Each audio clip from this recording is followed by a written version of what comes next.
Hi, bosses. This is Tommy Jean with Tommy Jean Coaching. Do you know that I have a degree in radio and television? So I decided I would come to you from a little old fashioned TV today. I am on to announce my newest challenge. It is a challenge for myself. However, I am inviting you to join along in this challenge. The challenge is the 30-day Show It with a Story challenge.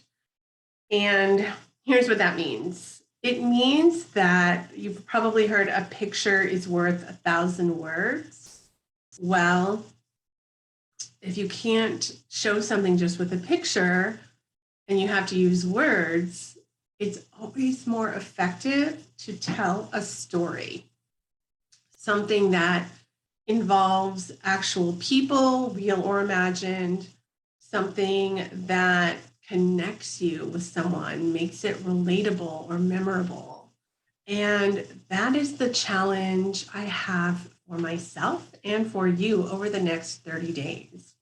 For example, what is the story of your business? There could be a lot of stories there. It could be the story of how your business was started or how it got the name, how you fell into it, or how it was your dream since you were born. Maybe it's a family business. Maybe it was born out of necessity, but there are all kinds of stories. And if you practice, you can hone and refine your business story and get people more engaged and interested with you. I'm going to tell you a story right now that a mentor told me, and I think about it a lot. It's really helpful. And then I'll explain what it has to do with this challenge for me. All right, so my former mentor, Marie, told me the story of the wet rabbit. So, and I may have told this on video before. Hopefully, you remember it. If I do, because it's always good to hear a story again, actually, to remember it. Right. So, all the parents of the forest got together and they said, "Oh, these kids are running wild. Let's get them into school." So they created a little school for all the baby animals of the forest. And no one was more excited than the little bunny. Okay, this just happens to be by me because it was Easter. And my daughter gave me some of her jelly beans from this egg. So I didn't plan on having props, but here we go. All right, so the little bunny was so excited. Like she really wanted to go to school. So the first day, all the animals gather and the teachers say, "Okay, kids, today we are going to work on hopping. All right, let's see how you can hop." And the bunny just, bunnies, they can hop. So the bunny hopped all over, just had the best day. The next day, they went back and said, "Okay, today we're going to work on running." Oh, man. The bunny at first was a little nervous, but phew, phew. The bunny ran so fast all over. She just kept getting faster and faster, and she could turn quickly. She loved running. So the third day, they went and the teacher said, "Okay, today we're going to work on swimming." And the bunny, okay, went to the water, stuck a little foot in, didn't like it, tried so much, tried to climb on a log, really put in her best effort. But at the end of the day, she was wet, she was miserable, she did not like swimming. So the next day they go back and the teacher said, "Okay, it's the end of the week, so we're going to evaluate everyone and see what you need to work on." So they said, "Oh, little bunny, hopping, you're great. Oh my gosh, you're great at hopping.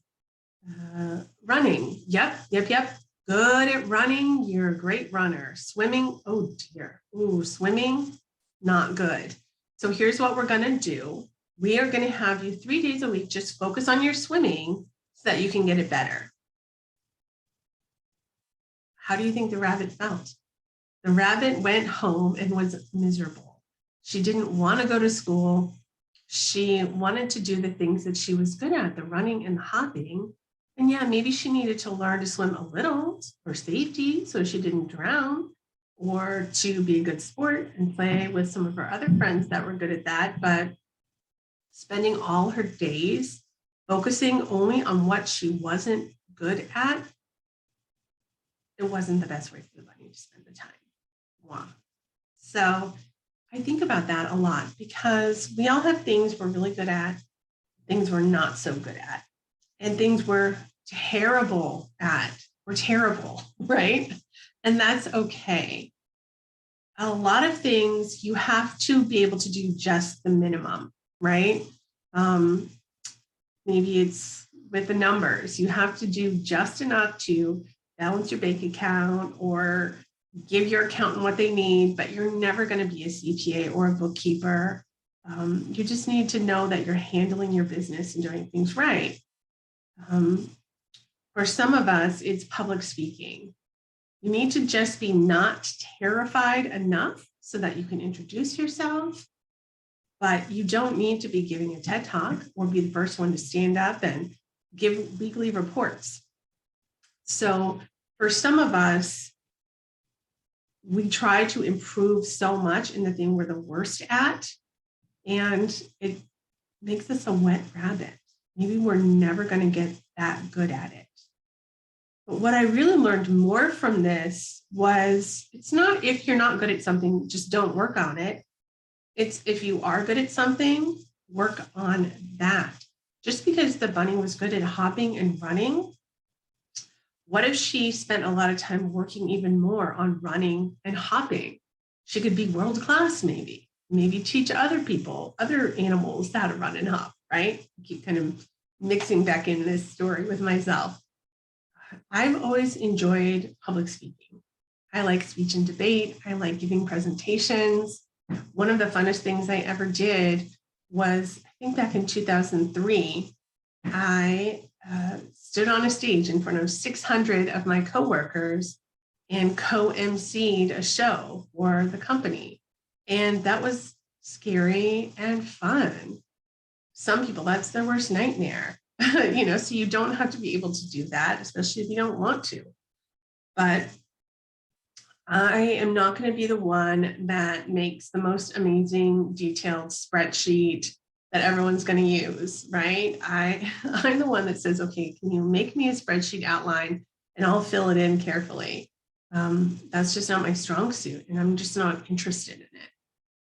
So that's part of my challenge. I love communication. I do. I think the way we tell a story is so meaningful. It's they say it's not the medium is the message. I got to look that up because I'm not saying it quite right, but it's also how you tell something that makes a difference. So that is my challenge coming up. So I'm okay with the fact that I stumbled over this story a little bit, these ideas, because I want to get better over the next 30 days of finding and telling and relating stories. So I'm not going to be telling the same story over and over. I am trying to be creative with where I find stories. Sometimes they'll be fictional, like the wet rabbit, and sometimes there'll be things from my friends and family and my life and my clients' lives. And I promise to change names and protect the innocent and the guilty. But that is my goal, is to convey messages using stories and encourage you to do the same thing with your marketing, with your goals, with all of the things that you need to communicate to people about. Maybe it's more effective to get your kid to put away their shoes if you hit them with a story about it. I don't know. Kids, you never know what's going to work for them, right? Okay, so bosses. This I am considering day one of my new 30-day challenge, Show It with a Story. And I hope to have you guys join me along the way. All right, go be amazing.